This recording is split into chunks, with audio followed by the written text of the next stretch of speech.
This week, we're starting a new essay genre called textual analysis. The goal of a textual analysis is to try to figure out the meaning or message of a work of literature or other text. Just as a side note, when I say text, I mean pretty much anything that is created with an underlying message. A book, movie, poem, song, painting, video game, anything that you can read, listen to, or view that provokes thought. The message that you see in the work is your interpretation. You need to state this clearly in a thesis statement. This isn't about right answers and wrong answers, so don't worry about finding the one true meaning. If you can back up your interpretation with support from the text, then you've got a good argument. It's important to understand that this is not just a summary of a story or a movie. After you've picked your text, the first thing to do is to examine it carefully. Pay attention to how the text is constructed through language, symbols, sounds, or images that the author or creator uses. Asking yourself, and the text, questions is key to textual analysis.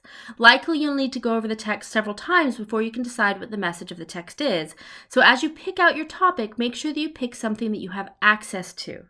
Each time you read it, look for more details, more clues as it were, that will help you decide what the text means. Let's take Five Little Pigs, for example. When we look at this novel, it's easy to just pay attention to the basic plot, the whodunit. But as you've seen in your discussions, there's a lot more if you look beneath the surface. Christie is talking about the nature of law, justice, and truth. She just doesn't say it straight out. You have to ask the question to find the answers. After examining the characters, images, repeated themes, and asking yourself why Christie made the choices that she did in telling this story, what do you think the story is saying about its themes? What's the message here? The answer to that question is your claim. It's important that your claim be arguable, not, I think this story is creepy or I really liked it, and it needs to go beyond just the facts. The story is about a woman who kills a man.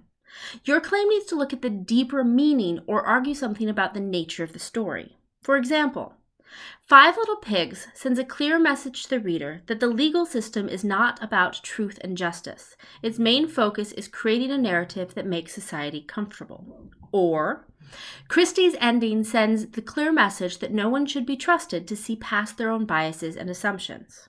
Both of these are debatable. You could and may disagree with them. And both can be supported with specific examples from the text. As you work this week, be careful to keep within the very narrow bounds of this genre. It's not about evaluating good versus bad. It's not about arguing against the message, justice should be found in the courts, and it's not about telling us what happened. The only goal is to find the message and persuade the reader that this is a valid understanding of the text.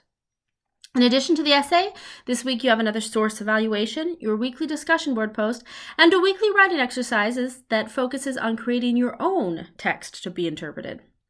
Finally, you have a critical reading assignment on an article called Gothic Stagings.